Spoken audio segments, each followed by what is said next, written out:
당장 내 집에서 썩 꺼져. 10년을 함께한 며느리에게 시어머니가 소금을 뿌리며 쫓아냈습니다. 소금이야, 소금. 당장 내 집에서 썩 꺼져. 10년을 함께한 며느리에게 시어머니가 소금을 뿌리며 쫓아냈습니다. 유니콘 기업 대표 부인이라는 이름도 10년의 헌신도 한순간에 걸레처럼 버려졌죠. 하지만 시어머니는 몰랐습니다. 자신이 쫓아낸 며느리가 회사 지분 51%를 가진 진짜 주인이었다는 것을요.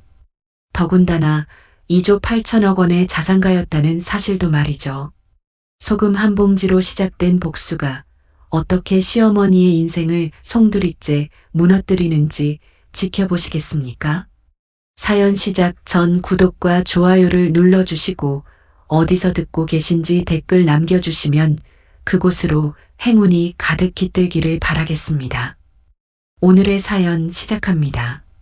서울 삼성동 그랜드 호텔 대연회장은 눈이 부실 정도로 화려했습니다. 천장에 매달린 수천 개의 크리스털 샹들리에가 산산이 부서지듯 금빛을 쏟아내며 하객들이 든 샴페인 잔 위로 반짝이는 빗줄기를 흩뿌렸죠. 오늘은 태성테크가 기업가치 1조 원을 돌파하며 유니콘 기업으로 선정된 날이었습니다. 300명의 하객이 터져나오는 축하와 환호 속에서 승리의 축배를 들고 있었죠. 하지만 그 화려한 소음의 한가운데 강하윤은 마치 다른 세상 사람처럼 홀로 서 있었습니다. 거대한 대리석 기둥 뒤편, 그림자가 드리운 구석이었죠. 하윤이 입은 것은 10년 전 결혼식 때 입었던 빛바랜 베이지색 원피스였습니다. 유행이 한참 지난 소매 끝은 헤어져 있었고 군데군데 보풀이 일어난 옷감은 억대 드레스를 휘감은 사교계 명사들 사이에서 처량하기 짝이 없었죠. 허리선도 예전만 못했습니다. 주변 사람들은 화려한 의상과 반짝이는 액세서리로 치장한 채 샴페인을 들었지만 하윤만은 빈손이었습니다. 어머, 저 여자 누구야? 한 사모님이 부채로 입을 가리며 속삭였습니다. 회사 직원인가? 옷차림 좀 봐. 완전 시장통 아줌마네. 옆 사람이 코웃음을 치며 받았죠. 유니콘 기업 파티에 저런 사람이 왜 와 있어? 경비가 뭐 하는 거야? 귓속말이 날카로운 비수처럼 날아왔습니다.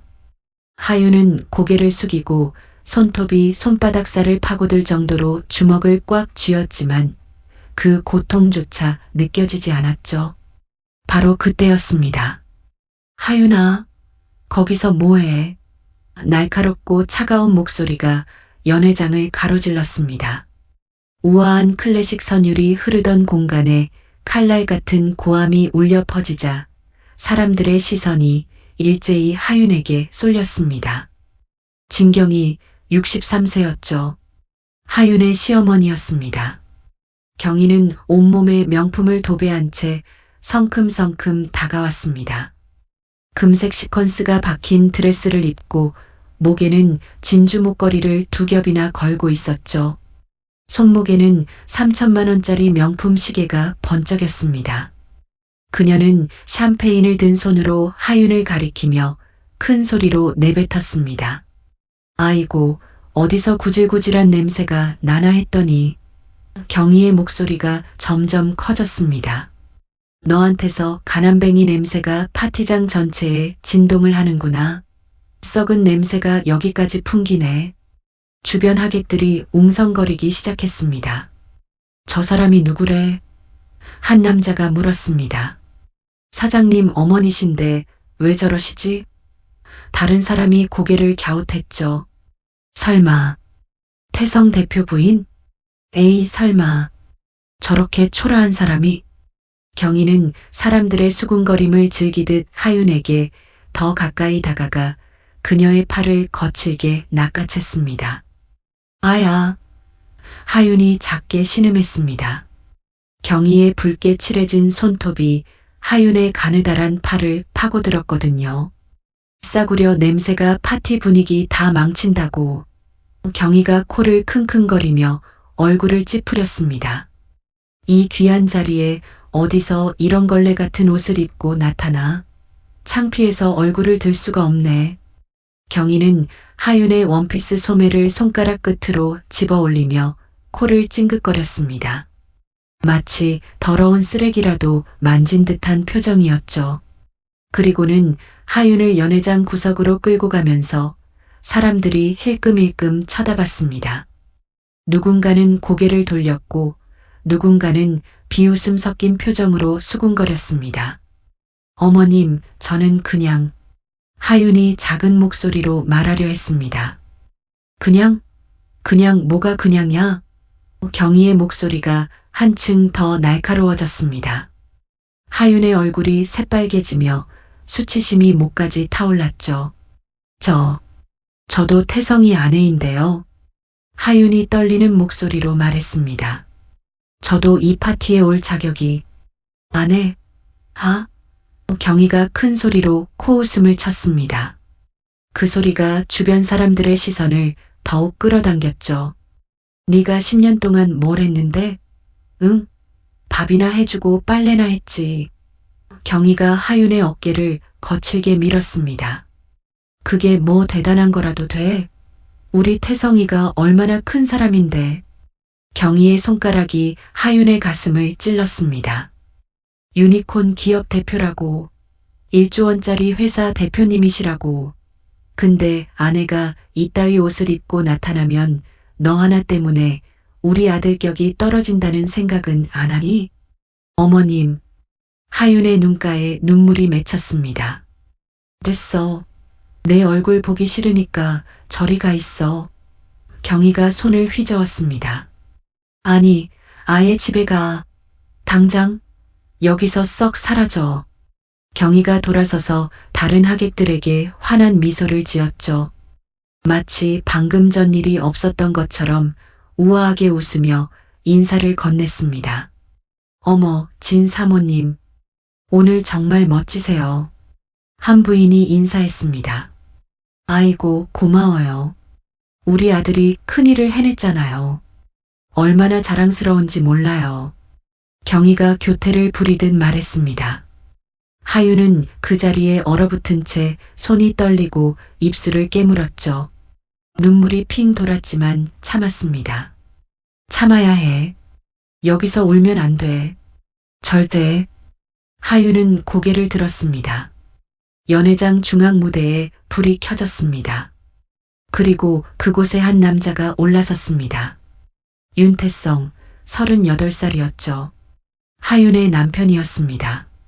태성은 네이비색 턱시도를 완벽하게 차려입고 있었습니다. 머리는 깔끔하게 뒤로 넘겼고 얼굴에는 자신감이 가득했죠. 그의 팔에는 한 여자가 매달려 있었습니다. 한설아, 30살. 설아는 도발적인 레드 드레스를 입고 긴 머리를 한쪽으로 넘긴 채 태성의 팔짱을 끼고 있었습니다. 둘은 마치 신혼부부처럼, 아니 그보다 더 친밀해 보였죠. 존경하는 여러분, 감사합니다. 태성이 마이크를 잡고 우렁찬 목소리로 말했습니다. 연회장을 가득 채우는 힘찬 음성이었죠. 오늘 이 자리에 와주신 모든 분께 진심으로 감사드립니다. 박수가 터져 나왔습니다. 태성 테크가 유니콘 기업으로 선정된 것은 태성이 가슴을 펴고 더욱 큰 목소리로 말했습니다. 순전히 제 노력의 결과입니다. 더 큰 박수가 울려 퍼졌습니다. 태성은 더욱 가슴을 펴고 말을 이어갔습니다. 10년 전 저는 작은 지하 사무실에서 시작했습니다. 태성의 목소리에 감동이 실렸습니다. 아무도 믿어주지 않을 때 저는 홀로 싸웠습니다. 컵라면으로 끼니를 때우면서요. 사람들이 숙연한 표정으로 고개를 끄덕였습니다. 하지만 포기하지 않았죠. 밤낮 없이 일했고 마침내 여기까지 왔습니다. 우와. 사람들이 환호했습니다. 태성은 설아를 바라보며 미소 지었습니다. 그리고 이 자리에는 앞으로 저와 함께할 특별한 분이 계십니다. 태성이 설아의 손을 잡았습니다. 한설아 씨입니다. 설아 씨 가문에서 500억 원을 투자해 주시기로 했습니다. 연 회장이 다시 한번 들썩였습니다. 설아는 우아하게 고개를 숙이며 승리자의 미소를 지었습니다. 하윤은 그 장면을 기둥 뒤에서 지켜봤습니다. 가슴이 무너져 내리는 것 같았습니다. 10년 전 그 지하 사무실에 있었던 사람은 하윤이었습니다. 컵라면을 끓인 사람도 하윤이었죠. 자신의 계란을 몰래 태성의 그릇에 넣어준 사람도, 결혼 예물을 팔아 사무실 임대료를 낸 사람도 하윤이었습니다. 하지만 무대 위의 태성은 그 이야기를 한마디도 하지 않았습니다. 아니, 하윤의 존재 자체를 지운 거나 다름없었습니다. 태성의 시선이 잠깐 하윤 쪽으로 향했습니다. 둘의 눈이 마주쳤습니다. 하지만 태성은 곧 고개를 돌렸습니다. 마치 길가의 쓰레기라도 본 듯 얼굴을 찌푸리며 외면했죠. 하윤의 눈에서 뭔가 꺼졌습니다. 그리고 다른 무언가가 켜졌습니다. 하윤은 조용히 연회장을 빠져나와 복도를 따라 걸어 여자 화장실로 들어갔습니다. 거울 앞에 섰습니다. 거울 속 자신의 얼굴을 봤죠. 화장기 없는 얼굴, 지친 눈빛, 초라한 옷차림. 10년의 세월을 정면으로 맞은 한 여자가 그곳에 서 있었습니다. 나는 대체 뭐지? 하윤은 가방에서 스마트폰을 꺼내 화면을 켰습니다. 몇 번의 터치 끝에 고도의 보안이 걸린 검은색 아이콘의 앱이 열렸죠. 얼굴 인식과 지문 인식을 거쳤습니다. 오로라 홀딩스. 화면에 계좌 정보가 떴습니다. 자산 잔액 2조 8,340억 원. 파란 불빛이 하윤의 얼굴을 비쳤습니다. 그녀의 입가에 서늘한 미소가 번졌습니다. 이제 모든 준비가 끝났군요. 하윤이 나지막이 중얼거렸습니다. 목소리에는 감정이 없었습니다. 마치 얼음처럼 차가웠죠. 거울 속의 초라한 여자는 사라지고 사냥을 시작하는 포식자의 눈빛이 그 자리를 대신했습니다. 하윤은 휴대폰 메모장에 짧게 타이핑했습니다. 디데이, 소금은 충분히 뿌려졌다. 이제 거둘 시간. 스마트폰을 가방에 넣고 차가운 물로 얼굴을 적신 뒤 고개를 들어 거울을 다시 봤습니다. 이번엔 눈빛이 달랐습니다. 당신들의 추락을 가장 화려하게 지켜보겠습니다. 하윤은 화장실을 나와 호텔 로비를 지나 밖으로 나갔습니다. 11월의 찬 바람이 얼굴을 스치자 그녀는 주차장으로 걸어가 한 구석에 멈춰 섰습니다. 사장님, 파티는 어떠셨습니까? 한 남자가 차에서 내렸습니다. 검은 양복을 입은 백발의 기사였습니다. 그는 하윤을 향해 공손히 90도로 허리를 숙였죠. 재미있더군요. 하윤이 차갑게 말했습니다. 특히 내 돈으로 지은 무대에서 나를 지우는 연극이요. 기사가 차 뒷문을 열자 하윤이 승차했습니다. 부드러운 가죽 시트가 몸을 감쌌죠. 어디로 모실까요, 사장님? 기사가 물었습니다. 하윤은 잠시 침묵하며 창밖의 호텔을 바라봤습니다. 반짝이는 불빛들, 웃고 떠드는 사람들, 그리고 그 속에 진경이와 윤태성. 집으로 가죠. 하윤이 말했습니다. 청담동 저택으로요. 알겠습니다. 차가 출발하며 호텔의 불빛이 점점 멀어졌습니다. 하윤은 눈을 감았습니다. 10년의 기억이 스쳐 지나갔죠. 가난했지만 행복했던 지하 사무실, 둘이서 나눠 먹던 컵라면, 나중에 성공하면 세계 최고의 레스토랑에 데려갈게라던 태성의 약속. 하지만 그 약속은 지켜지지 않았습니다. 아니, 하윤은 그 자리에 설 자격조차 없는 사람이 되어버렸죠. 좋아요, 태성 씨. 하윤이 속으로 말했습니다. 당신이 원했던 대로 해드리죠. 내가 없는 세상을요. 하지만 그 세상이 얼마나 버틸 수 있을지 지켜보세요. 차는 밤의 서울을 가로질렀습니다. 검은 벤틀리, 그리고 그 안의 여자. 누구도 몰랐죠. 이 차에 탄 여자가 태성 테크의 진짜 주인이라는 것을요. 밤 11시 청담동 한옥 대저택. 차가 대문 앞에 멈춰 섰습니다. 하윤이 내려 대문을 밀고 들어서니 마당에 불이 환하게 켜져 있었습니다. 그 눈부신 빛 아래 진경희와 윤태성이 그림자처럼 서 있었습니다. 어머님, 저 왔어요. 하윤의 말이 끝나기도 전이었습니다. 경희가 품 안에서 하얀 서류 봉투를 꺼내 하윤의 얼굴을 향해 내던졌습니다. 탁! 날카로운 종이 모서리가 하윤의 뺨을 스치고 자갈밭에 떨어졌습니다. 봉투가 하윤의 이마를 맞고 바닥에 떨어지자 서류들이 흩어졌습니다. 이혼 서류였습니다. 하윤은 서류를 내려다보며 심장이 쿵쾅거렸습니다. 이게 무슨 이혼이야, 이혼. 경희가 손가락으로 하윤을 가리키며 소리쳤습니다. 도장 찍어. 10분 줄 테니 짐 싸서 당장 내 집에서 나가.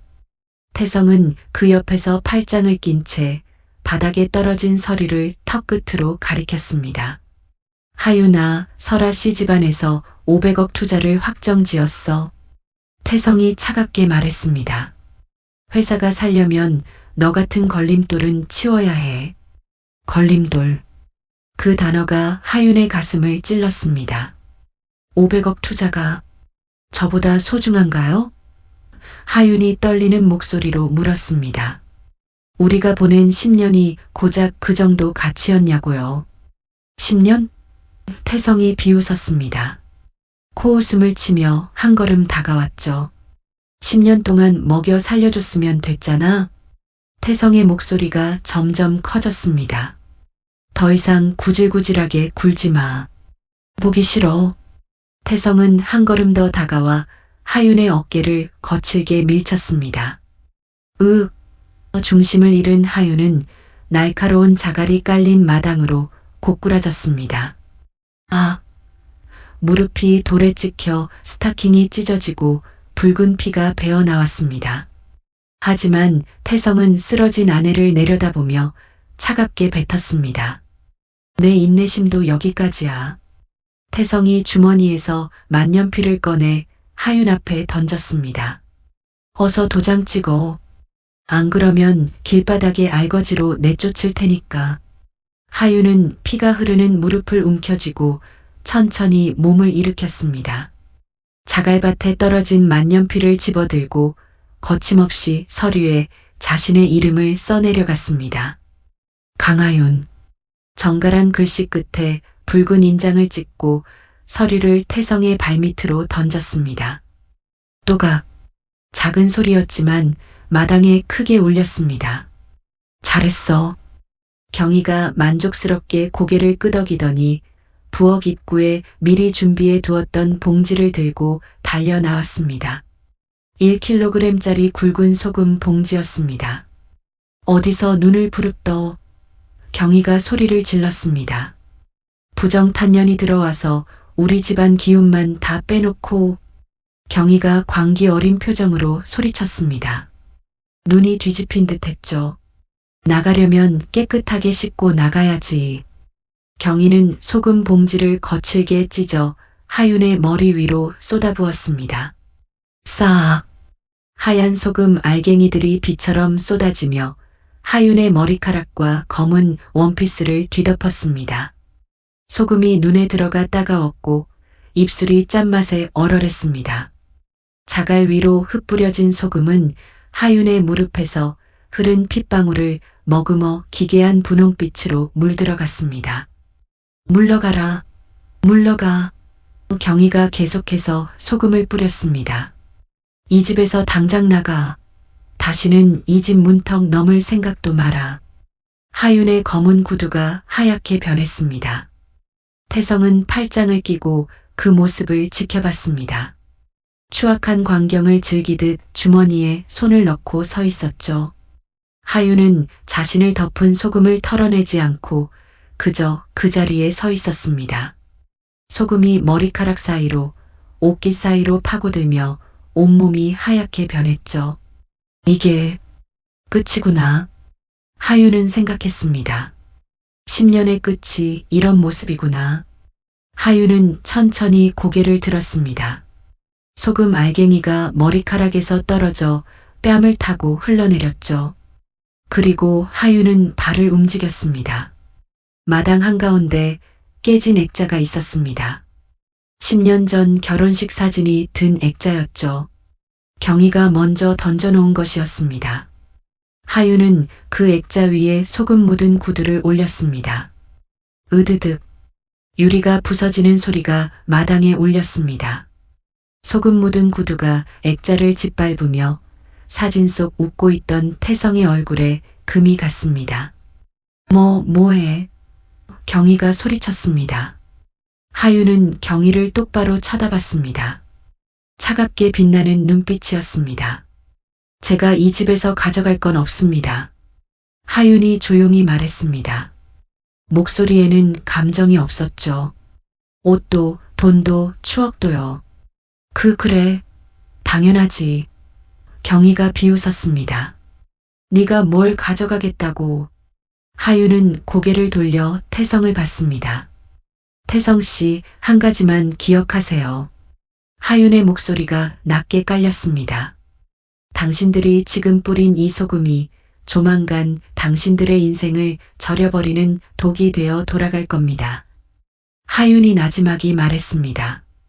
당신들의 화려한 추락을 제가 가장 가까이서 지켜보겠습니다. 뭐라고? 추락? 태성이 웃음을 터뜨렸습니다. 내가 망할 거라고? 꿈깨. 난 이제 500억 투자를 받아. 회사는 더 커질 거야. 그렇군요. 하윤이 담담하게 대답했습니다. 그럼 그렇게 믿으세요. 하윤은 돌아서서 대문을 향해 걸었습니다. 잘 가. 다시는 돌아오지 마. 경희가 뒤에서 소리쳤습니다. 하윤은 대답하지 않고 그냥 걸었습니다. 소금이 구두 밑에서 바스락거렸고 하얀 발자국이 마당에 찍혔습니다. 대문을 열고 밖으로 나섰죠. 대문 밖 어두운 골목 끝에서 눈부신 헤드라이트가 켜졌습니다. 거대한 엔진음을 내뿜으며 육중하고 우아한 검은색 벤틀리 플라잉 스퍼 한 대가 하윤의 앞에 멈춰 섰습니다. 차 문이 열리고 정장을 차려입은 백발의 기사가 내려 하윤에게 90도로 허리를 숙였습니다. 사장님, 오래 기다리셨습니다. 기사는 공손하게 하윤의 어깨에 묻은 소금을 손으로 가볍게 털어내고 뒷좌석 문을 열어 영접했습니다. 대문 안에서 경희와 태성이 그 모습을 봤습니다. 저게 뭐야? 경희가 당황했습니다. 입이 떡 벌어진 채 말을 잇지 못했죠. 사장님이라고? 저 거지를? 태성도 눈을 크게 떴습니다. 하윤은 뒤돌아보지 않고 기사가 열어준 뒷문으로 들어갔습니다. 차 안은 고급스러웠습니다. 부드러운 가죽 시트, 은은한 조명, 그리고 차가운 생수병. 하윤은 물을 한 모금 마셨습니다. 목이 타는 것 같았거든요. 어디로 모실까요, 사장님? 기사가 물었습니다. 하윤은 잠시 침묵하며 창밖을 봤습니다.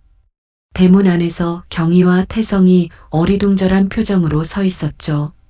여의도 파크원 타워 101층으로 가주세요. 하윤이 말했습니다. 집으로 가는 겁니다. 알겠습니다. 차가 출발하며 대문이 점점 멀어졌습니다. 청담동 저택이 작아졌죠. 하윤은 눈을 감았습니다. 10년의 무게가 벗겨지는 기분이었습니다. 이제 시작이야.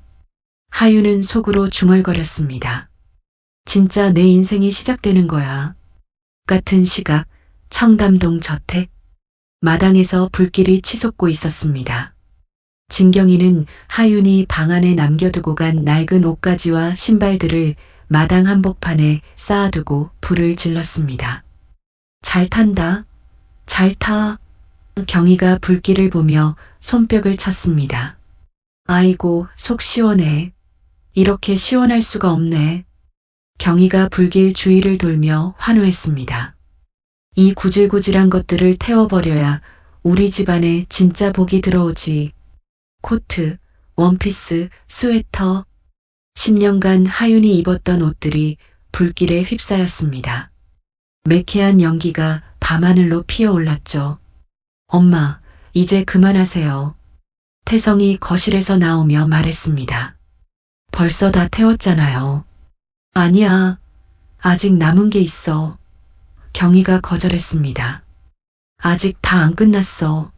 완전히 없애버려야 해. 경희가 집 안으로 뛰어들어가 하윤의 방에서 마지막 남은 가방을 꺼내왔습니다. 낡은 가방이었습니다. 10년 전 하윤이 시집 올 때 가져왔던 가방이었습니다. 경희가 가방을 불길에 던졌습니다. 활활. 가방이 타올랐습니다. 후련하다. 경희가 웃었습니다. 이제 진짜 끝이야. 저 거지 같은 년은 이제 우리 인생에 없어. 태성도 옆에서 고개를 끄덕이며 거실 소파에 앉아 비싼 빈티지 샴페인 병을 들었습니다. 맞아요. 이제 설아 씨랑 새 출발하는 거예요. 태성이 샴페인 병을 흔들었습니다. 펑! 코르크가 튀어올라 샴페인이 넘쳐 흘렀습니다. 축하해, 아들. 경희가 샴페인 잔을 들어 올렸습니다. 500억 투자 받으면 회사는 더 커질 거야. 우리 아들이 대한민국 최고가 되는 거야. 그럼요, 엄마. 태성도 받아서 마셨습니다. 설아 씨는 정말 내 행운이에요.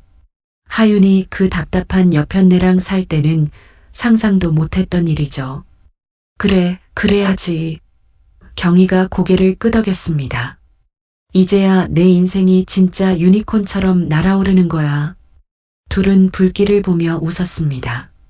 마당에서 타오르는 하윤의 옷가지들이 내뿜는 매캐한 연기가 거실 안으로 스며들었지만 그들은 그 연기가 자신들의 몰락을 알리는 전조라는 사실을 꿈에도 몰랐습니다.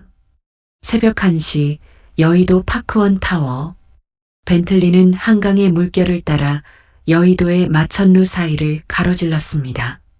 서울의 심장부에서도 가장 높게 솟은 파크원 타워 앞에 차가 멈춰섰죠. 차가 지하 주차장으로 들어가 P1 구역 가장 깊은 곳에 도착했습니다. 전용 엘리베이터 앞에서 차가 멈췄습니다.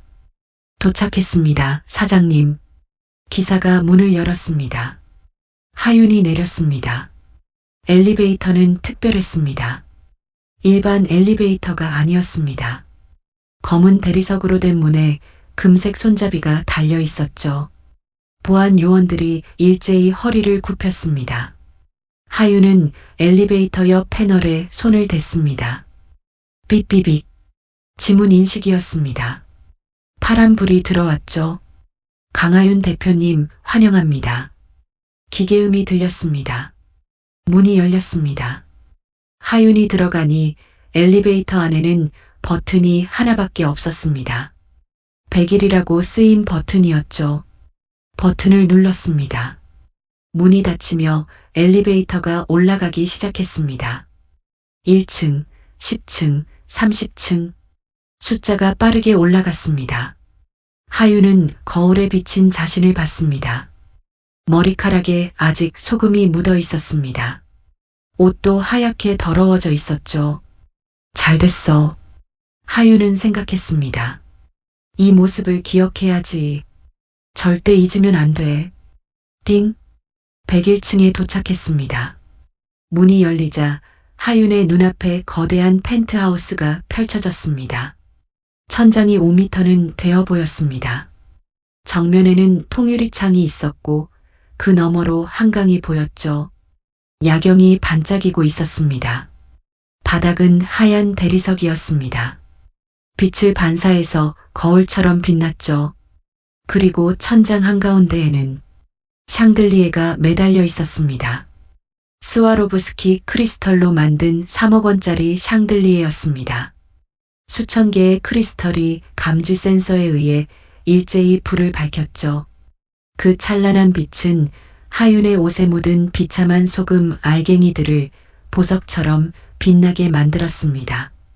하윤은 천천히 안으로 들어갔습니다. 발소리가 대리석에 울렸습니다. 똑똑똑. 거실 중앙에 흰색 소파가 있었고 그 옆에는 85인치 대형 TV가 있었습니다. 주방은 왼쪽에 있었습니다. 최신식 아일랜드 키친이었죠. 모든 것이 깨끗하고 정돈되어 있었습니다. 오른쪽에는 서재가 있었습니다. 하윤은 거실 한복판에 서서 천천히 실크 가운으로 갈아입었습니다. 소금 묻은 원피스는 바닥에 내팽개쳤죠. 통유리창 너머로 한강이 발밑에 깔리고 저 멀리 남산타워가 눈높이에서 반짝였습니다. 이것이 그녀가 10년 동안 숨겨온 그리고 이제 다시 되찾은 오로라의 왕자였습니다. 하윤은 서재로 걸어갔습니다. 책장에는 수백 권의 책이 꽂혀 있었습니다. 경영학 책, 법률 서적, 투자 관련 책들이었죠. 책상 위에는 노트북이 놓여 있었고 그 옆에 한 남자가 서 있었습니다. 대표님 기다리고 있었습니다. 박민재 변호사였습니다. 민재는 40대 초반으로 보였습니다. 깔끔한 검은 수트를 입고 안경을 쓴 채 손에는 검은색 서류 가방을 들고 있었죠. 수고하셨습니다. 박 변호사님. 하윤이 말했습니다. 아닙니다. 제가 할 일을 했을 뿐이죠. 민재가 서류 가방을 열어 두꺼운 파일을 꺼냈습니다. 태성테크의 지분 구조 보고서입니다. 민재가 파일을 책상에 놓았습니다. 하윤이 파일을 펼쳤습니다. 첫 페이지에 큼직하게 적혀 있었습니다. 오로라 홀딩스, 지분 50%. 그 밑에는 세부 내역이 적혀 있었습니다. 2018년 초기 투자 50억 원, 2019년 추가 투자 200억 원, 2020년 시설 확장 300억 원, 2021년부터 2024년 운영 자금 1000억 원, 총 1550억 원의 투자였습니다. 그리고 현재 회사 가치는 1조 2천억 원이었죠. 하윤의 지분 50%는 6120억 원의 가치였습니다. 윤태성 씨의 지분은 얼마죠? 하윤이 물었습니다. 20%입니다. 민재가 대답했습니다. 나머지 29%는 초기 투자자들이 나눠 가지고 있고요. 그렇군요. 하윤이 고개를 끄덕였습니다. 그럼 이제 시작하죠. 하윤이 다음 페이지를 넘겼습니다. 거기에는 자산 회수 계획이라고 적혀 있었습니다. 민재가 설명했습니다. 윤태성 씨가 사용하고 있는 법인 카드는 모두 오로라 홀딩스 명의입니다. 민재가 또 다른 서류를 가리켰습니다. 진경혜 씨가 사용하는 카드도 마찬가지고요. 맞습니다. 하윤이 말했습니다. 제가 만들어준 카드니까요. 그 카드들을 전부 정지시키겠습니다. 민재가 말을 이었습니다. 그리고 민재가 다른 서류를 꺼냈습니다. 청담동 대저택도 사실은 오로라 홀딩스 명의입니다. 윤태성 씨는 그저 거주하고 있을 뿐이죠. 좋습니다. 하윤의 눈이 차갑게 빛났습니다. 그 집도 회수 대상에 넣으세요. 알겠습니다. 민재가 고개를 끄덕였습니다. 그리고 마지막으로 민재가 한 장의 서류를 하윤에게 건넸습니다. 임시 주주총회 소집 공고입니다. 사흘 후로 예정되어 있습니다. 하윤은 서류를 읽었습니다. 주주총회 안건은 간단했습니다. 대표이사 해임 및 신규 선임의 건. 윤태성 씨는 이걸 알까요? 하윤이 물었습니다. 내일 아침 공고문이 발송됩니다. 민재가 대답했습니다. 메일과 등기 우편으로요. 완벽하군요. 하윤이 미소 지었습니다. 하지만 그 미소는 따뜻하지 않았습니다. 그럼 승인하겠습니다. 하윤이 서류에 서명하고 노트북을 켰습니다. 화면에 오로라 홀딩스 관리 시스템이 떴습니다. 하윤은 몇 번의 클릭으로 메뉴를 열었습니다. 법인 자산관리, 카드관리, 전체 정지. 버튼이 있었습니다. 하윤의 손가락이 마우스 위에 머물렀습니다. 지금 이 버튼을 누르면 하윤은 생각했습니다. 진경애 씨는 내일 백화점에서 망신을 당하겠지. 태성 씨는 회사에서 공문을 받고 당황하겠고, 하윤은 잠시 망설였습니다. 정말 이래도 될까? 10년을 함께한 사람들인데. 하지만 그때 하윤의 뺨에 소금 알갱이가 하나 떨어졌습니다. 아직 머리카락에 남아있던 소금이었습니다. 하윤은 그 소금을 손으로 닦았습니다. 그리고 버튼을 눌렀습니다. 클릭. 화면에 메시지가 떴습니다. 전체 법인카드가 정지되었습니다. 끝났습니다. 하윤이 조용히 말했습니다. 민재가 고개를 숙였습니다. 수고하셨습니다, 대표님. 이제 푹 쉬시는 게 좋겠습니다. 그러죠. 하윤이 일어섰습니다. 민재가 서류 가방을 들고 나가며 엘리베이터 문이 닫히는 소리가 들렸습니다. 하윤은 혼자 남았습니다.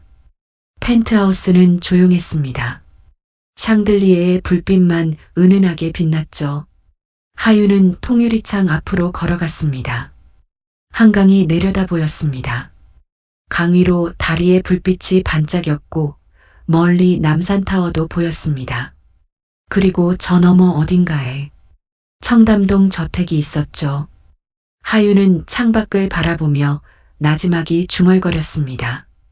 당신들이 누린 가짜 천국을 하나씩 철거해보죠. 사흘 뒤 오전 11시 청담동 저택 거실. 진경이는 소파에 앉아 있었습니다. 옆에는 한설아가 있었습니다. 설아야, 이거 받아. 경희가 명품 쇼핑백을 설아에게 건넸습니다. 어머, 이게 뭐예요? 설아가 쇼핑백을 열었습니다. 안에는 에르메스 스카프가 들어있었죠. 300만 원짜리야. 경희가 흐뭇하게 웃었습니다. 우리 며느리한테 주는 선물이지. 어머니, 감사합니다. 설아가 스카프를 목에 두르고 거울을 보며 포즈를 취했습니다. 역시 명품은 달라요. 이게 진짜 며느리의 품격이죠. 그렇지, 그렇지. 경희가 만족스럽게 고개를 끄덕였습니다. 너 같은 애가 우리 집 며느리야. 경희가 설아의 손을 잡았습니다. 하윤이 그 거지 같은 년은 처음부터 안 어울렸어. 너는 진짜 우리 집안 격에 맞아. 설아가 차를 따르며 말했습니다. 어머니, 근데 제가 말씀드릴 게 있어요. 뭔데? 경희가 차를 받아 마시며 물었습니다. 우리 아버지께서요, 태성 오빠 회사에 500억을 투자하시기로 하셨잖아요. 그래, 그래. 그거 정말 고마운 일이야. 경희가 고개를 끄덕였습니다. 그런데 한 가지 조건이 있으시대요. 설아가 조심스럽게 말했습니다. 조건? 경희의 미간이 좁혀졌습니다. 무슨 조건? 네. 설아가 경희의 손을 더 꽉 잡았습니다. 회사 지분 30%를 저한테 넘겨주시면 투자를 바로 실행하신대요. 30%? 경희가 눈을 크게 떴습니다. 그게 무슨 소리야? 태성이가 20%밖에 안 가지고 있는데. 그래서요. 설아가 경희의 손을 양손으로 감쌌습니다. 어머니가 태성 오빠를 설득해 주세요. 설아의 목소리가 애교스러워졌습니다. 500억이면 회사가 몇 배로 커질 수 있어요. 30% 정도는 충분히 나눠줄 수 있잖아요. 그렇죠? 경희는 잠시 생각했습니다. 30%라. 하지만 500억이라는 숫자가 머릿속을 맴돌았습니다. 알았어. 경희가 고개를 끄덕였습니다. 내가 태성이한테 말해볼게. 500억이면 30% 정도는 줘도 되지. 감사합니다, 어머니. 설아가 환하게 웃었습니다. 바로 그때 태성이 서재에서 나왔습니다. 얼굴이 창백했습니다.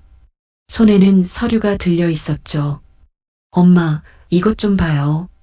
태성이 서류를 경희에게 건넸습니다. 뭔데? 경희가 서류를 펼쳤습니다. 긴급 임시 주주총회 소집 공고. 주주총회? 이게 뭐야? 경희가 황당하다는 표정을 지었습니다. 오로라 홀딩스라는 데서 보낸 거예요. 태성이 말했습니다. 우리 회사 대주주래요. 대주주? 경희가 코웃음을 쳤습니다. 태성아, 네가 대표 아니야? 무슨 대주주가 따로 있어? 저도 몰랐어요. 태성이 초조하게 말했습니다. 회사 설립할 때 투자받았는데 그 회사가 오로라 홀딩스였나 봐요. 그래서 경희가 물었습니다. 근데 이 공고를 보니까 태성의 손이 떨렸습니다. 저를 해임하겠대요. 뭐라고? 경희가 벌떡 일어섰습니다. 해임? 네가 만든 회사를 네가 해임당한다고? 공고문에는 태성이 서류를 가리켰습니다. 대표이사 윤태성을 해임하고 신규 대표를 선임한다고 적혀 있어요. 태성의 목소리가 떨렸습니다. 이거 진짜 큰일인 것 같아요, 엄마. 설아가 옆에서 조심스럽게 물었습니다. 오빠, 그럼 오로라 홀딩스가 지분을 얼마나 가지고 있는데요? 태성이 서류를 뒤적였습니다. 여기 적혀 있네. 50%래요. 50%면 설아의 얼굴이 굳었습니다. 그럼 오빠는 경영권이 없는 거잖아요? 말도 안 돼. 경희가 소리쳤습니다. 우리 태성이가 10년 동안 피땀 흘려 만든 회사인데. 경희의 목소리가 점점 커졌습니다. 무슨 오로라가 어쩌고가 주인이라는 거야. 이게 말이 돼? 엄마 어떡하죠? 태성이 머리를 감싸쥐었습니다. 주주총회가 사흘 후예요. 사흘 후라고요. 일단 변호사한테 연락해 봐야겠어요. 태성의 목소리가 떨렸습니다. 그래, 어서 연락해. 경희가 다급하게 말했습니다. 태성은 전화기를 들었습니다.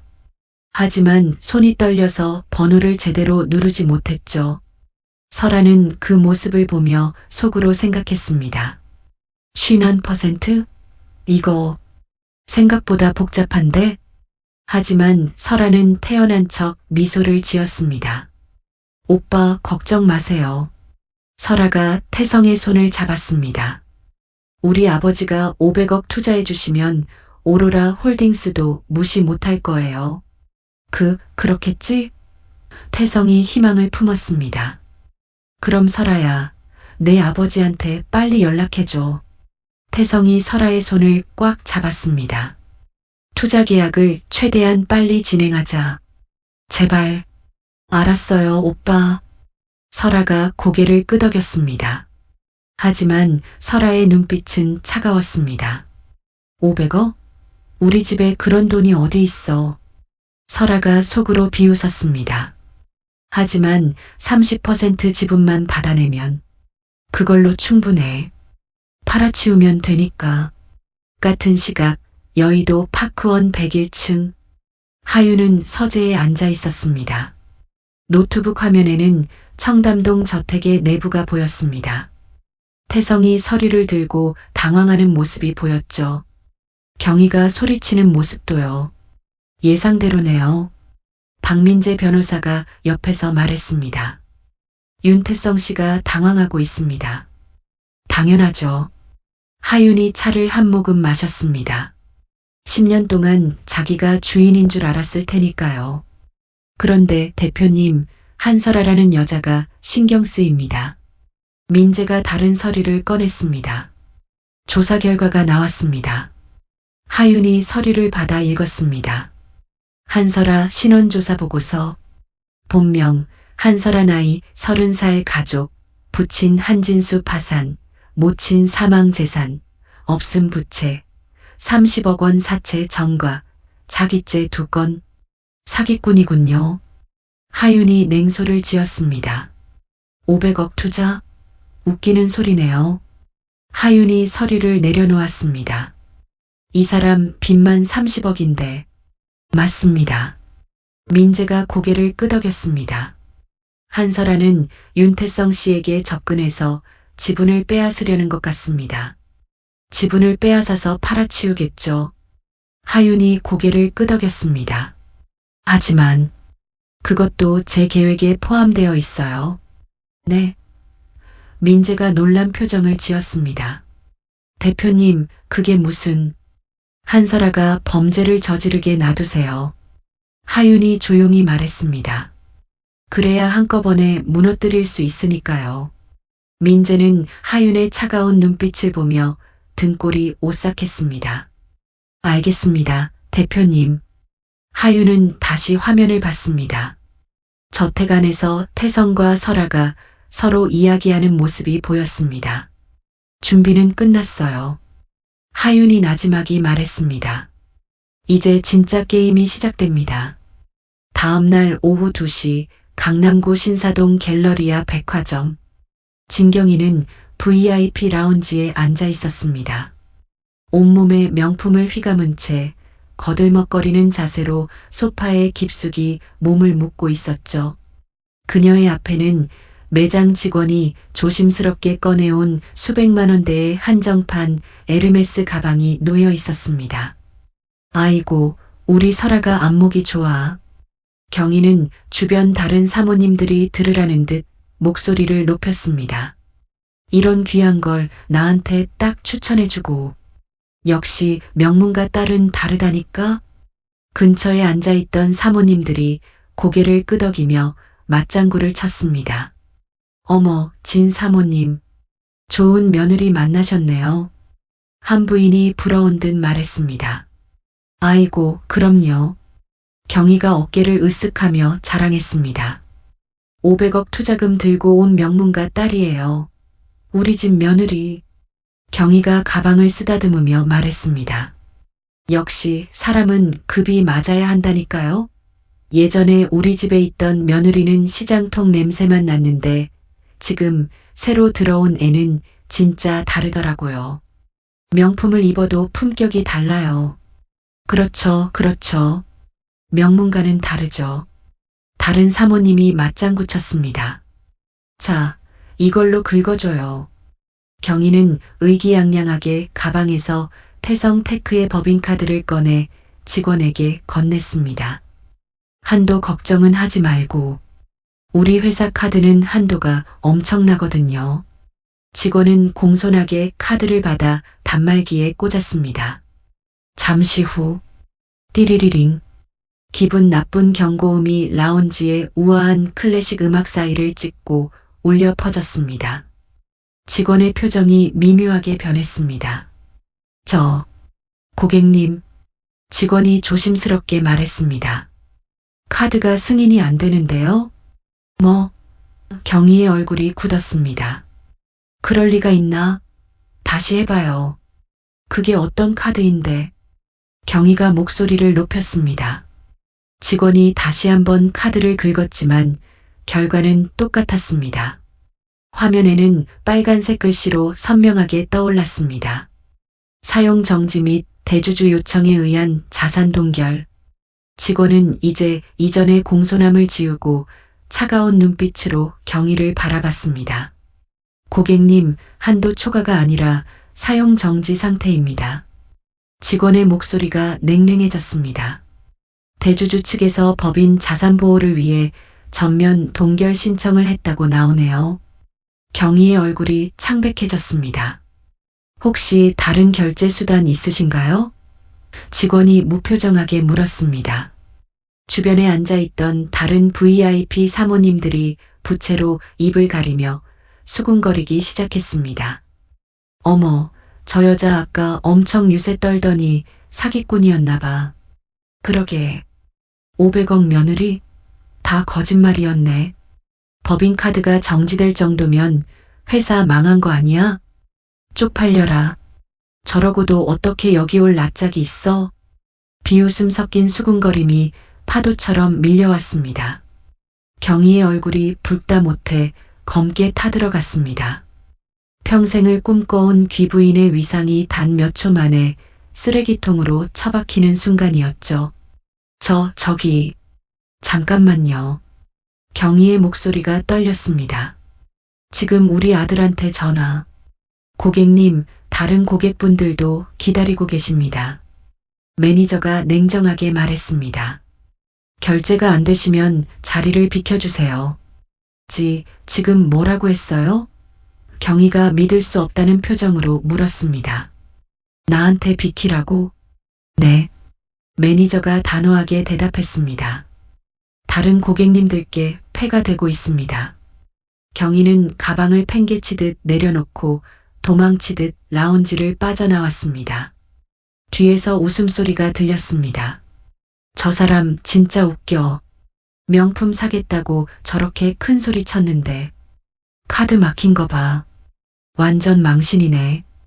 복도로 나와서야 경희는 숨을 몰아쉬었습니다. 왜 이러지? 카드가 왜 막힌 거야? 경희는 떨리는 손으로 전화기를 꺼내 태성에게 전화를 걸었습니다. 여보세요? 태성의 목소리가 들렸습니다. 긴장되어 있었습니다. 태성아, 카드가 안 돼.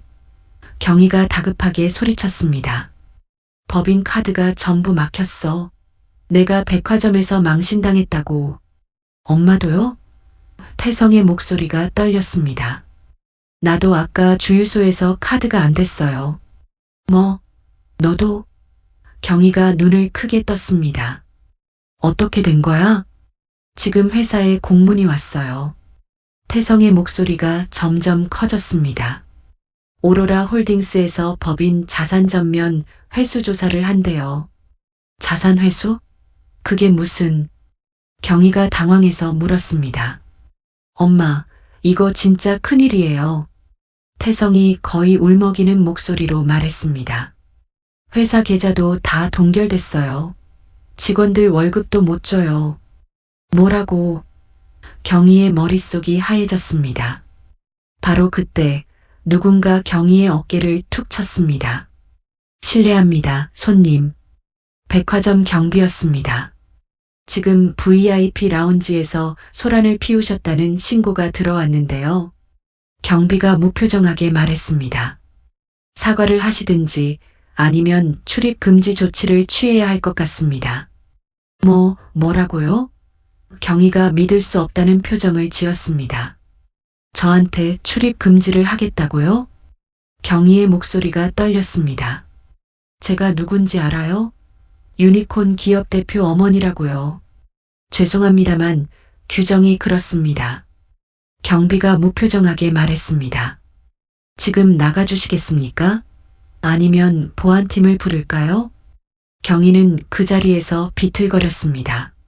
세상이 무너지는 것 같았습니다. 같은 시각 여의도 파크원 101층 하유는 노트북 앞에 앉아 있었습니다. 화면에는 백화점 내부가 보였습니다. 진경이가 당황하는 모습이 선명했죠. 하윤의 휴대전화가 울렸습니다. 발신자는 윤태성이었습니다. 하윤은 잠시 전화기를 바라보다가 받았습니다. 여보세요? 하윤의 목소리는 차분했습니다. 하윤아. 태성의 목소리가 다급했습니다. 너 지금 어디야? 혹시 회사에 무슨 짓 한 거 아니야? 무슨 말씀이세요? 하윤이 담담하게 대답했습니다. 저는 지금 고시원에서 유통기한 지난 삼각김밥을 보고 있어요. 하윤의 목소리는 처량했습니다. 완벽한 연기였죠. 먹을 수 있을까요? 하루 지났는데. 고시원? 태성이 당황했습니다. 네. 하윤이 한숨을 쉬었습니다. 당신들이 쫓아냈잖아요. 돈도 한 푼 없이요. 원룸 보증금도 없어서 고시원을 알아보고 있어요. 월세 30만 원짜리요. 하윤의 목소리가 더 처량해졌습니다. 그럼 회사에 무슨 일이 생긴 건 너랑 상관없는 거야? 태성이 조심스럽게 물었습니다. 무슨 일인데요? 하윤이 조용히 물었습니다.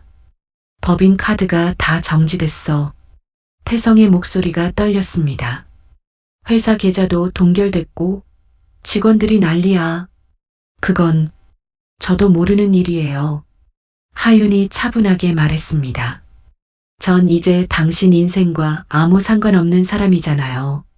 하윤아, 다신 전화하지 마세요. 태성 씨.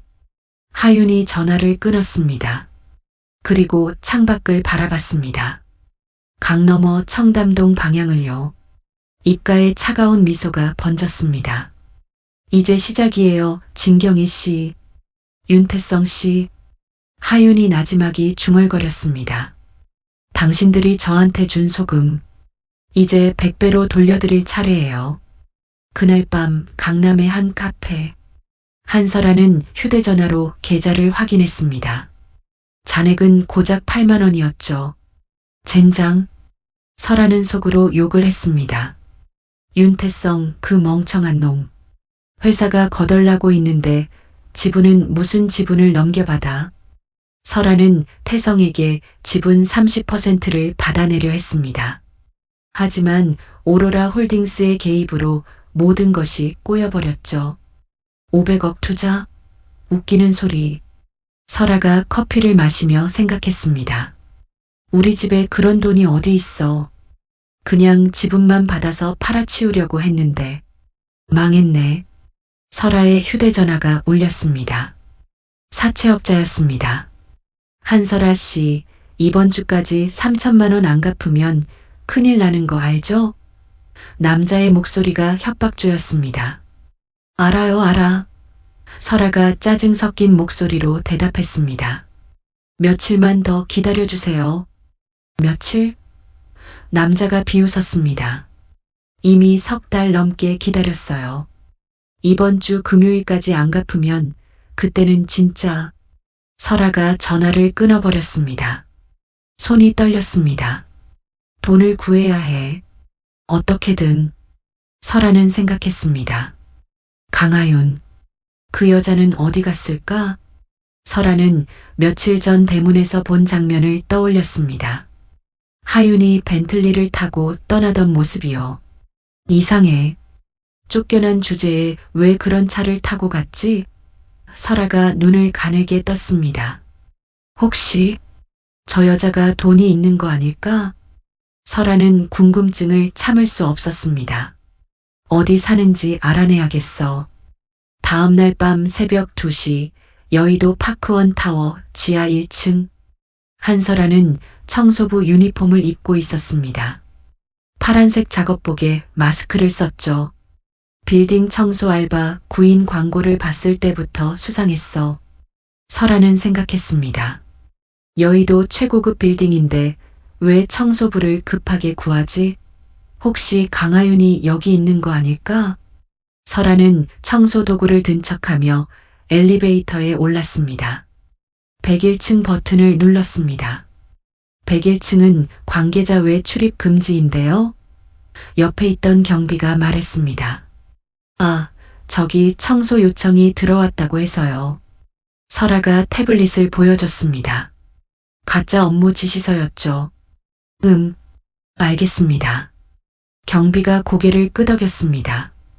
엘리베이터가 올라갔습니다. 30층, 50층, 80층.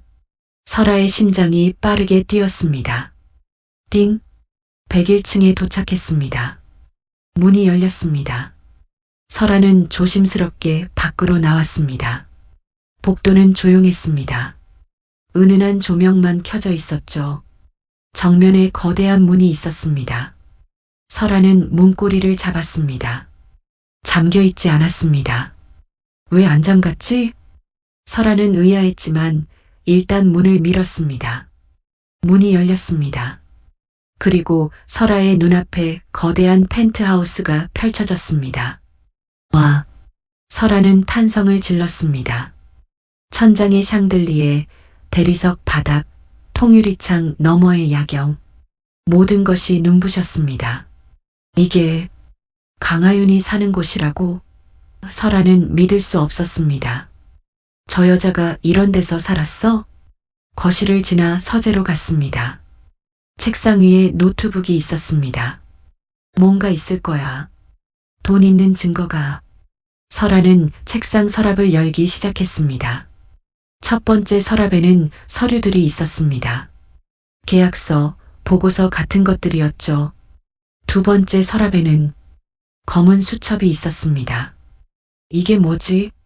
설아가 수첩을 꺼내 펼쳤습니다.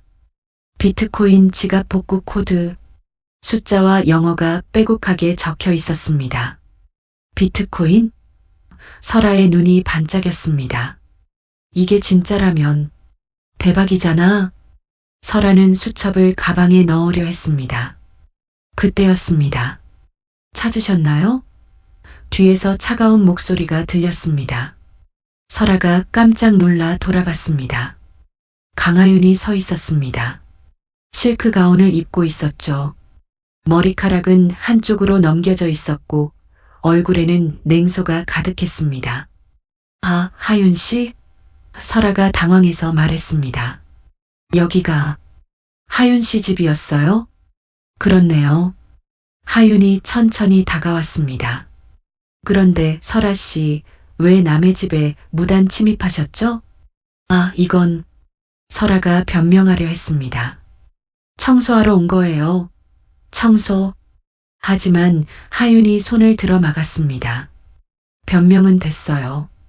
하윤의 목소리가 더 차가워졌습니다. 손에 든 거 내려놓으세요. 이게 뭔지도 모르고 집었어요. 설아가 거짓말을 했습니다. 그냥 궁금해서. 설아가 수첩을 바닥에 던졌습니다. 그리고 하윤을 밀쳤습니다. 하윤이 뒤로 넘어지며 이마가 책상 모서리에 부딪혔습니다. 아, 하윤이 이마를 짚었습니다. 손에 피가 묻었습니다. 설아는 그 틈에 수첩을 다시 집어들고 뛰었습니다. 현관문을 열고 복도로 나가 엘리베이터를 탔죠. 성공했어. 설아는 가슴이 두근거렸습니다. 이 수첩만 있으면 비트코인을 빼낼 수 있어. 하윤은 서재 바닥에 앉아 있었습니다. 이마에서 피가 흘렀습니다. 하지만 하윤은 미소를 지었습니다. 함정에 걸렸군요, 설아 씨. 하윤이 일어나 책상 위에 태블릿을 켰습니다. 화면에는 CCTV 영상이 떠 있었습니다. 설아가 수첩을 훔치는 장면이 선명하게 찍혀 있었죠. 하윤은 다른 앱을 열었습니다. 보안 수첩 추적 시스템. 빨간 점이 화면에 찍혔습니다. 설아의 위치였습니다. 비밀번호를 3번 틀리면 자동으로 경찰에 신고가 들어가죠. 하윤이 속으로 생각했습니다. 그리고 그 수첩 안의 비트코인은 애초에 존재하지 않아요. 가짜 정보니까. 하윤은 휴대전화를 들어 박민재 변호사에게 전화를 걸었습니다. 대표님, 무슨 일이십니까? 민재의 목소리가 들렸습니다. 한설아가 움직였어요. 하윤이 차분하게 말했습니다. CCTV 영상과 추적 시스템 데이터를 경찰에 넘겨주세요. 알겠습니다. 민재가 대답했습니다. 그리고 폭행 혐의도 추가됩니다. 제 이마에 상처가 생겼거든요. 네, 대표님. 즉시 처리하겠습니다. 하윤은 전화를 끊었습니다. 이마에 피를 닦았습니다. 이 상처도 증거가 되겠죠. 하윤은 창밖을 바라봤습니다. 내일은 주주총회네요. 입가에 차가운 미소가 번졌습니다. 태성 씨, 준비는 되셨나요? 당신이 10년 동안 믿었던 모든 것이 내일 무너집니다. 주주총회 당일 오전 10시 강남구 테헤란로 태성 테크 본사 대회의실. 회의실은 넓었습니다. 50명은 앉을 수 있는 크기였죠. 정면에는 대형 스크린이 있었고 긴 테이블이 놓여 있었습니다. 윤태성은 상석에 앉아 있었습니다. 네이비 수트를 입었지만 얼굴은 창백했습니다. 이틀 동안 제대로 못 잤거든요. 회의실에는 이사들이 모여 있었습니다. 모두 긴장한 표정이었습니다. 대표님, 오로라 홀딩스 측에서 연락이 왔습니까? 한 이사가 물었습니다. 아직 없어요. 태성이 떨리는 목소리로 대답했습니다. 대체 누가 오는 건지 태성이 말을 잇지 못했습니다. 바로 그때였습니다. 회의실 문이 열렸습니다. 박민재 변호사가 들어왔습니다. 안녕하십니까? 오로라 홀딩스 법률 대리인 박민재입니다. 민재가 공손히 인사했습니다. 박 변호사님, 태성이 일어섰습니다. 대주주분은 오시지 않습니까? 곧 화상으로 참석하십니다. 민재가 노트북을 열어 대형 스크린과 연결했습니다. 화상? 이사들이 웅성거렸습니다. 왜 직접 안 오는 거야? 뭔가 이상한데. 네. 오로라 홀딩스 대표님은 신변 보호를 위해 익명으로 경영하십니다. 민재가 설명했습니다. 태성은 불안한 표정을 지었습니다. 대체 누구지? 어떤 사람이길래? 바로 그때 스크린이 켜졌습니다. 화면이 밝아졌습니다. 그리고 거기에 한 여자가 나타났습니다. 네이비색 정장을 입은 여자였습니다. 머리는 단정하게 넘겨져 있었고 목에는 다이아몬드 브로치가 빛났죠. 얼굴이 선명하게 보였습니다. 태성의 입이 떡 벌어졌습니다. 아, 하윤? 강하윤이었습니다. 하윤은 차갑게 미소 지었습니다. 오랜만입니다. 태성 씨. 하윤의 목소리가 회의실에 울렸습니다. 아니, 윤태성 전 대표님. 회의실이 술렁였습니다. 저 사람이. 한 이사가 눈을 크게 떴습니다. 전 대표 부인 아니었나? 다른 이사가 속삭였습니다. 이사들이 수군거렸습니다. 태성은 의자에서 벌떡 일어섰습니다. 하윤아, 이게 무슨 장난이야? 태성의 목소리가 떨렸습니다. 장난이 아닙니다. 하윤이 차분하게 말했습니다. 저는 오로라 홀딩스의 창업주이자 대표이사 강하윤입니다. 하윤이 서류를 들어 올렸습니다. 그리고 태성 테크집은 51%의 소유주이기도 하죠. 51%? 태성이 믿을 수 없다는 표정을 지었습니다. 말도 안 돼. 태성이 소리쳤습니다. 네가 무슨 돈으로? 10년 전부터요. 하윤이 서류를 들어 올렸습니다. 제가 태성 씨에게 준 돈 기억하세요? 화면에 은행 거래 내역이 떴습니다. 2018년 3월 50억 원 입금. 회사 설립 자금. 2019년 6월 200억 원 입금. 사무실 확장. 2020년 9월 300억 원 입금. 인력 채용. 2021년부터 2024년 매년 200억 원씩 입금. 총 1,550억 원이었습니다. 이건 태성의 얼굴이 하얘졌습니다. 제가 투자한 돈입니다. 태성 씨. 하윤이 조용히 말했습니다. 태성 씨는 그걸 몰랐죠. 익명 투자라고 했으니까요. 하윤의 목소리가 더 차가워졌습니다. 하지만 사실 그 돈은 제가 직접 번 돈이었어요. 네가 어떻게? 태성이 말을 잇지 못했습니다. 제 친정아버지가 돌아가시면서 남긴 유산이 있었습니다. 하윤이 담담하게 설명했습니다. 3천억 원이요. 회의실이 조용해졌습니다. 저는 그 돈을 투자해서 10년 만에 2조 8천억으로 불렸죠. 하윤의 목소리에는 감정이 없었습니다. 그리고 그중 일부를 태성씨 회사에 투자했고요. 회의실이 조용해졌습니다. 모두가 하윤을 멍하니 바라봤습니다. 그런데 태성씨. 하윤의 목소리가 차가워졌습니다. 태성씨는 저를 쫓아냈죠. 하윤이 화면에 사진을 띄웠습니다. 청담동 저택 마당의 사진이었습니다. 소금이 뿌려진 하윤의 모습이었죠. 소금까지 뿌리면서요. 태성의 몸이 굳었습니다. 그래서 이제 제가 회수하려고 합니다. 하윤이 서류를 한 장 더 들었습니다. 제 돈을요. 회수? 태성이 떨리는 목소리로 물었습니다. 태성테크의 법인 자산, 청담동 대저택, 그리고 법인 카드까지. 하윤이 서류를 가리켰습니다. 모두 제 명의예요. 아셨나요? 그럴 리가. 태성이 고개를 저었습니다. 증거는 여기다 있습니다.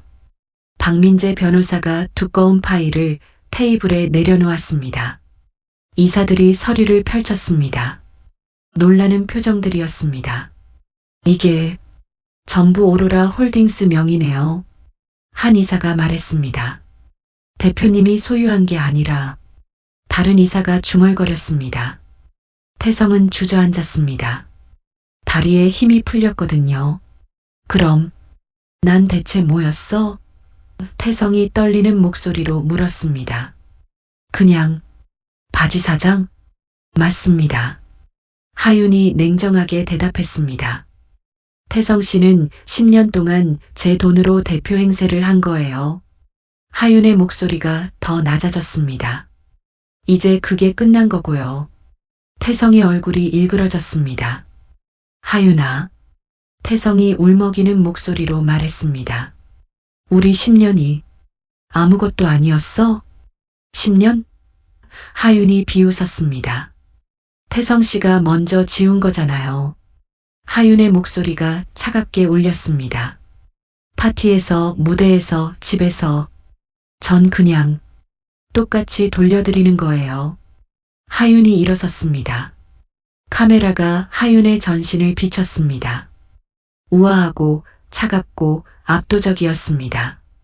이제 주주총회를 시작하겠습니다. 하윤이 선언했습니다. 의안 제1호 윤태성 대표이사 해임의 건 찬성하시는 분? 이사들이 손을 들었습니다. 하나, 둘, 셋. 모두가 손을 들었습니다. 만장일치로 가결되었습니다.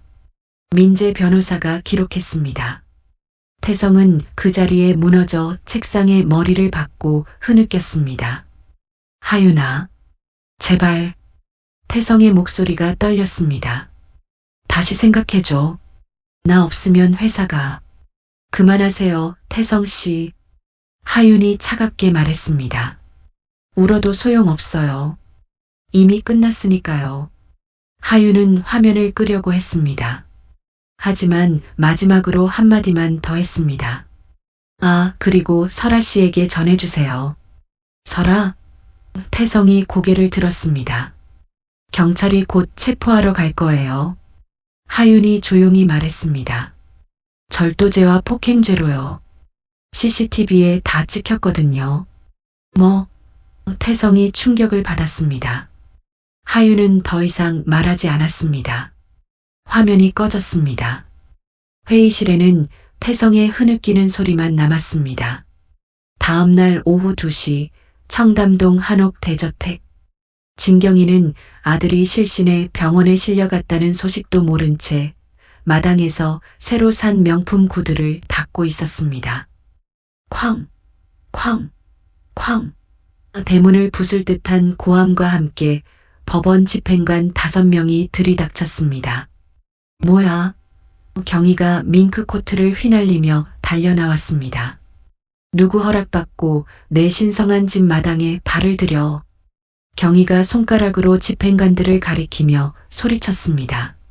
하지만 집행관장은 차가운 목소리로 서류를 내밀었습니다. 법인 자산 압류 집행 영장입니다. 집행관장이 서류를 펼쳤습니다. 이 저택은 오로라 홀딩스 소유이며 사용인 진경애 씨에 대한 퇴거 명령이 떨어졌습니다. 뭐라고? 경희의 얼굴이 창백해졌습니다. 이 집이 우리 집인데. 경희가 비명을 질렀습니다. 내가 10년 넘게 산 집이라고. 등기부등본을 확인하셨나요? 집행관이 차갑게 물었습니다. 이 집은 5년 전부터 오로라 홀딩스 명의로 등록되어 있습니다. 경희는 말문이 막혔습니다. 5년 전? 경희가 생각했습니다. 그때는 하윤이 이 집을 리모델링한다며 서류에 도장을 찍으라고 했던 때였습니다. 경희는 별 생각 없이 도장을 찍었죠. 설마. 그때 지금부터 집행을 시작하겠습니다. 집행관들이 집 안으로 들어갔습니다. 그들은 큰 봉투에서 빨간 스티커를 꺼냈습니다. 압류. 두 글자가 선명하게 적혀 있었습니다. 이게 뭐예요? 경희가 비명을 질렀습니다. 안 돼. 그만해요. 하지만 집행관들은 개의치 않고 하나씩 스티커를 붙이기 시작했습니다. 거실의 대형 TV에, 경희가 아끼던 이탈리아제 소파에, 다이닝룸의 크리스털 샹들리에에, 침실의 킹사이즈 침대에. 안 돼. 그만해요. 경희가 달려들어 집행관의 팔을 잡았습니다. 이건 내 거라고. 내가 산 거라고. 부인, 집행 방해하시면 처벌받습니다. 집행관이 단호하게 말했습니다. 경희는 그 자리에 주저앉았습니다. 집행관들은 계속 스티커를 붙였습니다. 주방의 냉장고, 안방의 화장대, 심지어 경희가 입고 있던 밍크 코트까지. 이것도요? 경희가 떨리는 목소리로 물었습니다. 네. 법인 카드로 구매한 모든 물품이 압류 대상입니다. 집행관이 경희의 코트에 빨간 딱지를 붙였습니다. 경희의 어깨 위에서 빨간 딱지가 펄럭였습니다. 마치 10일 전 하윤의 검은 구두 위에 뿌려졌던 하얀 소금처럼. 하윤이. 경희는 비로소 깨달았습니다. 하윤이가 한 거구나. 바로 그때 대문이 열렸습니다. 검은 벤틀리가 들어왔습니다. 차 문이 열리고 강하윤이 내렸습니다. 하윤은 베이지색 코트를 입고 있었습니다. 머리는 단정하게 넘겨져 있었고 얼굴에는 미소가 없었죠. 하윤아. 경희가 비틀거리며 다가갔습니다. 제발. 이러지 마. 경희의 목소리가 떨렸습니다. 내가 잘못했어. 정말 미안해. 경희가 하윤의 발밑에 무릎을 꿇었습니다. 하윤은 경희를 내려다봤습니다. 차갑고 먼 눈빛이었습니다. 어머님. 하윤이 조용히 말했습니다. 아니, 진경희 씨. 경희의 얼굴이 일그러졌습니다. 10일 전 진경희 씨는 제게 소금을 뿌렸죠. 하윤이 말을 이었습니다. 부정을 탄다고 하셨어요. 하윤의 목소리가 더 차가워졌습니다. 그래서 저도 똑같이 해드리는 거예요. 하윤이 집을 둘러봤습니다. 빨간 딱지가 붙은 가구들을요. 소금 대신 압류 딱지로요. 하윤아, 제발. 경희가 울먹였습니다. 우리 10년이 아무것도 아니야?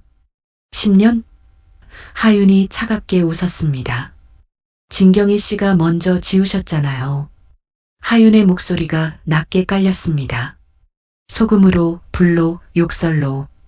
하윤은 경희를 지나쳐 집 안으로 들어갔습니다. 거실을 천천히 둘러봤습니다. 이 집도, 이 가구도, 이 모든 게 제 돈으로 산 거예요. 하윤이 소파에 붙은 딱지를 쓰다듬었습니다. 하지만 진경희 씨는 마치 본인 것처럼 굴었죠. 하윤아. 경희가 무릎을 꿇었습니다. 제발. 이 집만은. 경희의 목소리가 떨렸습니다. 나갈 곳이 없어. 제발. 없으시면 찾으세요. 하윤이 단호하게 말했습니다. 10일 전 저한테 그러셨듯이요.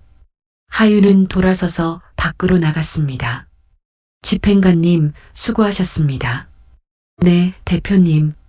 집행관이 고개를 숙였습니다. 하윤은 차에 올라 창문 너머로 경희가 보였습니다. 무릎 꿇고 울고 있는 모습이었죠. 하윤은 창문을 올렸습니다. 출발하세요. 차가 움직이며 백미러로 저택이 점점 작아졌습니다. 하윤은 눈을 감았습니다. 가슴 한편이 텅 빈 것 같았지만 동시에 가벼웠습니다. 이제 반은 끝났어. 같은 날 저녁 6시 진경이는 저택 밖으로 쫓겨났습니다. 집행관들이 문을 잠갔거든요. 경희는 맨발이었습니다. 집안에 신발이 있었지만 가져올 수 없었죠. 모든 게 압류됐으니까요. 주머니에는 지갑도 없었습니다. 그저 입고 있던 옷 한 벌뿐이었습니다. 어디로 가지? 경희는 멍하니 서 있었습니다. 지나가는 사람들이 힐끔거렸습니다.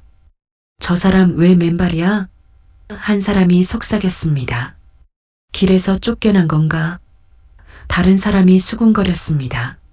수군거리는 소리가 들렸습니다. 경희는 고개를 숙이고 걷기 시작했습니다. 갈 곳이 없었지만 일단 걸었습니다. 발바닥이 아스팔트에 쓸리며 차가웠습니다. 하윤이, 그년이 다 계획한 거였어. 경희는 이를 갈았습니다. 하지만 이미 늦었습니다. 모든 게 끝나버렸으니까요. 서울 변두리의 한 낡은 모텔방. 한설아는 하윤의 사무실에서 훔쳐온 보안 수첩을 노트북 옆에 두고 거칠게 숨을 몰아쉬고 있었습니다. 그녀의 스마트폰에는 사채업자들의 살벌한 협박 문자가 1분 단위로 꽂히고 있었죠. 제발, 이거만 맞으면 돼. 설아가 떨리는 목소리로 중얼거렸습니다. 비트코인 지갑만 열리면 다 끝이야. 30억 빚? 가볍게 갚을 수 있어. 설아는 떨리는 손가락으로 수첩에 적힌 암호들을 하나씩 입력하기 시작했습니다. 첫 번째 시도. 삑삑삑. 오류 2회 남음. 뭐야? 왜 안 돼? 설아의 이마에 식은땀이 흘렀습니다. 그녀는 태성과 하윤의 결혼기념일을 떠올리며 다시 숫자를 입력했습니다. 두 번째 시도. 삑삑삑. 오류 1회 남음. 아니야, 이럴 리 없어. 설아가 노트북을 쳤습니다. 강하윤 인연이 나한테 가짜를. 설아는 마지막 도끼를 품고 자신의 생일을 입력했습니다. 그 순간 노트북 화면이 핏빛 빨간색으로 전멸하며 거대한 경고음이 울려 퍼졌습니다. 최종 오류, 접속자 실시간 위치 정보 및 카메라 데이터 경찰청 전송 완료. 뭐? 함정이었어? 설아가 경악하며 노트북을 덮으려던 찰나 모텔 방문이 박살나며 거친 발소리가 들이닥쳤습니다. 한설아 씨, 특수절도 및 폭행 시도 혐의로 긴급 체포합니다. 2명의 경찰이 들어왔습니다. 차가운 금속 수갑이 설아의 가느다란 손목을 파고들었습니다. 잠깐만요. 설아가 발버둥쳤습니다. 이거 오해예요. 제가 그냥. 변명은 경찰서 가서 하시죠. 경찰이 차갑게 말했습니다. 그녀가 꿈꿨던 500억의 신데렐라는 30억 빚더미 위에서 수갑을 찬 범죄자로 전락했습니다. 일주일 후 서울구치소 면회실. 차가운 유리창을 사이에 두고 수감복을 입은 윤태성과 한설아가 마주 앉았습니다. 태성은 헝클어진 머리에 초점 없는 눈으로 설아를 노려봤고 설아 역시 표독스러운 눈빛으로 태성을 응시했습니다. 너 때문에 내 인생이 박살났어. 태성이 전화기를 잡고 목에 핏대를 세우며 소리쳤습니다. 명문가 딸이라며? 500억 투자한다며? 태성의 손이 떨렸습니다. 이 사기꾼년아. 누가 누구 보고 사기꾼이래? 설아가 유리창을 손바닥으로 치며 맞받아쳤죠. 야, 윤태성. 설아가 더 큰 소리로 외쳤습니다. 너도 하윤 언니 돈 아니었으면 벌써 길바닥 나앉았을 무능한 놈이잖아. 뭐라고?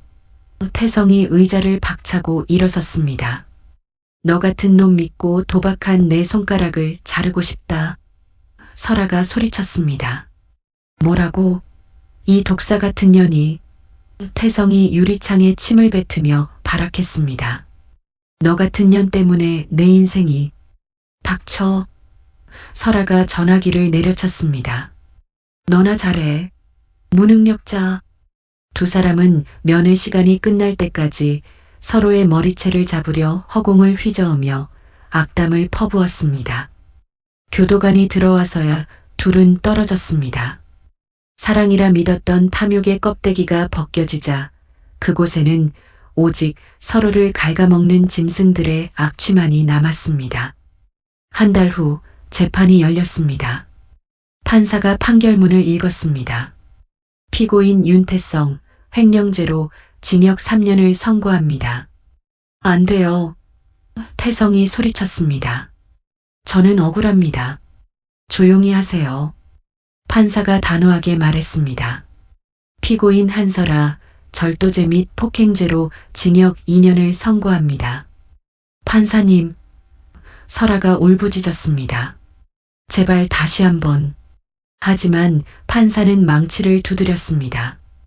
또 판결이 확정됐습니다. 둘은 각각 다른 교도소로 이송됐습니다. 같은 시기 진경이는 월세 20만 원짜리 쪽방에 살고 있었습니다. 방 크기는 2평도 안 됐습니다. 창문도 없었죠. 벽에는 곰팡이가 피어 있었습니다. 경이는 낡은 이불을 덮고 누워 있었습니다. 배가 고팠습니다. 이틀째 굶고 있었거든요. 아들, 내 아들. 경이는 태성을 떠올렸습니다. 감옥에 있는 아들을요. 내가 뭘 잘못한 거지. 경이는 눈물을 흘렸습니다. 하지만 대답은 없었습니다. 똑똑똑. 문을 두드리는 소리가 들렸습니다. 진경이 씨 계세요? 네. 경이가 문을 열었습니다. 복지센터 직원이었습니다. 무료 급식소 안내장입니다. 직원이 전단지를 건넸습니다. 오로라 사회공헌 재단 무료 급식소 매일 오전 11시부터 오후 1시 누구나 환영합니다. 무료로 밥을 주는 곳이에요. 가보세요. 직원이 떠났습니다.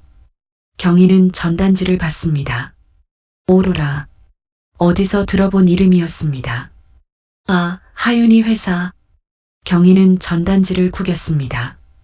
하윤이가 만든 곳에서 밥을 먹으라고? 경이가 혼잣말을 했습니다. 절대 안 가. 하지만 배는 계속 고팠습니다. 6개월의 시간이 흘렀습니다.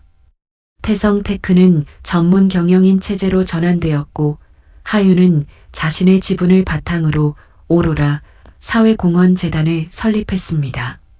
하윤은 이제 투자업계의 전설을 넘어 사회공헌을 실천하는 가장 영향력 있는 여성 리더로 추앙받고 있었죠. 강하윤 대표, 이렇게 빠른 시일 내에 성공 신화를 쓰신 비결이 뭔가요? 한 기자가 물었습니다. 인내였던 것 같아요. 하윤이 담담하게 대답했습니다. 10년 동안 참고 기다렸거든요. 하윤이 잠시 말을 멈췄습니다. 그 시간이 저를 만들었어요. 10년이요? 기자가 다시 물었습니다. 네. 하윤이 고개를 끄덕였습니다. 때로는 기다림이 가장 강력한 무기가 되기도 하죠. 그날 오전 11시 오로라 사회공헌재단 무료 급식소. 하윤은 봉사자 앞치마를 두르고 있었습니다. 매주 수요일은 하윤이 직접 급식소에서 일하는 날이었습니다. 줄이 길게 늘어서 있었습니다. 노인들, 노숙자들, 어려운 사람들이 식판을 들고 기다렸죠. 하윤은 국을 퍼주고 있었습니다. 어르신, 맛있게 드세요. 하윤이 미소 지으며 말했습니다. 고맙습니다. 할아버지가 고개를 숙였습니다. 한 분 한 분에게 정성스럽게 퍼줬습니다. 그때였습니다. 줄 끝에서 낯익은 얼굴이 보였습니다. 진경이었습니다. 경이는 많이 늙어 있었습니다. 머리는 백발이 섞여 있었고 얼굴은 주름투성이었죠. 낡은 옷을 입고 손에는 구겨진 식판이 들려 있었습니다. 경이가 하윤 앞에 섰습니다. 둘의 눈이 마주쳤습니다. 경이의 입술이 떨렸습니다. 아? 경이가 뭔가 말하려 했습니다. 하지만 하윤은 먼저 말했습니다. 어서 오세요. 담담한 목소리였습니다. 마치 처음 보는 사람에게 하듯이요. 하윤은 경이의 식판에 국을 퍼주고 밥도 담아줬습니다. 맛있게 드세요. 하윤이 말했습니다. 감정이 없는 목소리였죠. 경희는 식판을 들고 그 자리에 얼어붙었습니다. 눈물이 흘러내렸습니다. 하윤아, 미안해. 작은 목소리였습니다. 하지만 하윤은 이미 다음 사람에게 국을 퍼주고 있었습니다. 경희를 보지도 않았죠. 경희는 비틀거리며 자리로 가서 구석 테이블에 앉아 밥을 먹었습니다. 눈물이 밥에 떨어졌습니다. 짠맛이 났죠. 마치 10개월 전 하윤의 머리에 뿌렸던 소금처럼. 그것은 완전한 무관심이었습니다. 하윤의 인생에서 진경이라는 존재가 완전히 삭제되었음을 의미하는 가장 잔인한 처벌이었습니다.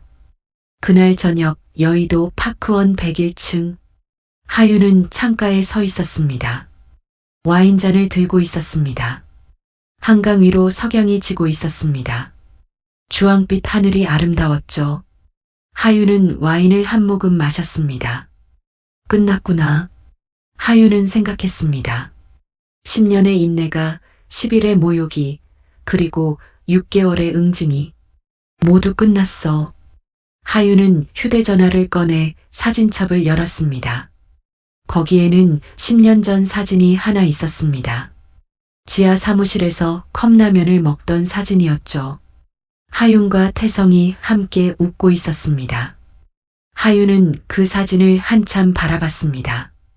그리고 삭제 버튼을 눌렀습니다. 정말로 삭제하시겠습니까? 하윤은 망설임 없이 확인을 눌렀습니다. 사진이 사라졌습니다. 안녕, 옛날의 나. 하윤이 나지막이 중얼거렸습니다.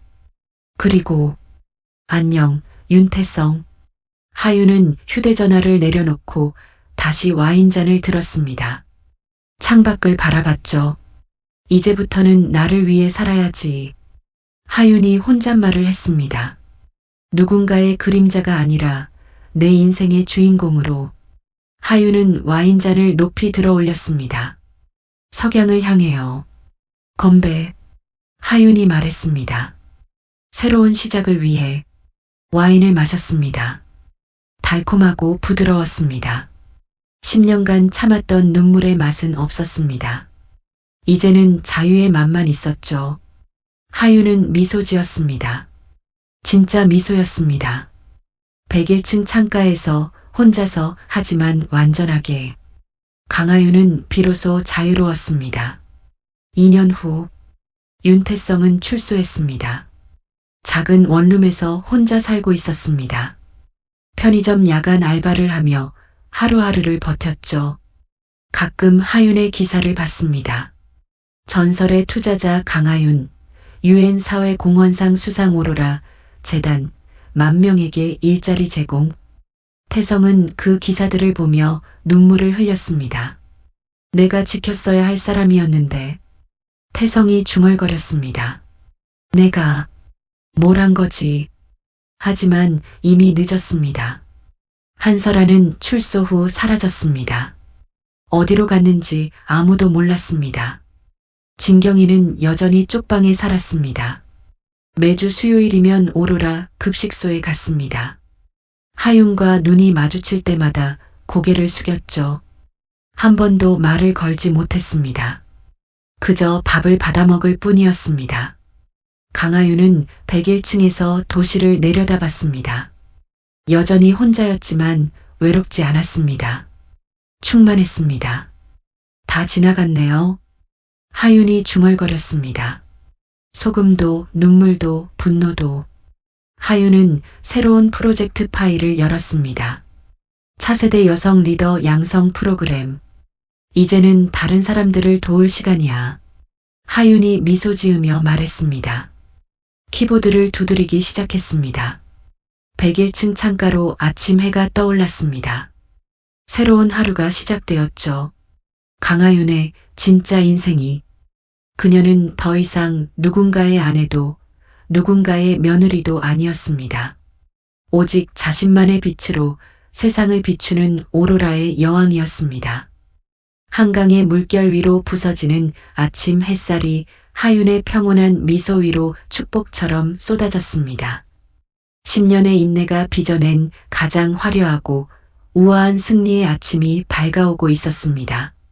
세상은 때로 참고 견디는 것만을 미덕으로 여깁니다. 하지만 오늘 이야기가 보여주듯이 그것만이 정답은 아닙니다.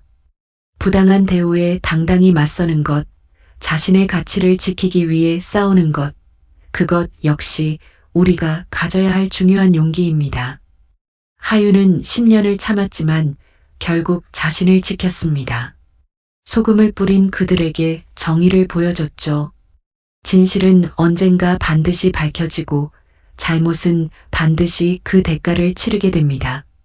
혹시 지금 부당한 대우를 받고 있거나 억울한 상황에 처해 계신 분이 계시다면 기억해 주세요. 당신에게는 당당히 맞설 권리가 있습니다. 참는 것도 용기지만 일어서는 것 역시 용기입니다.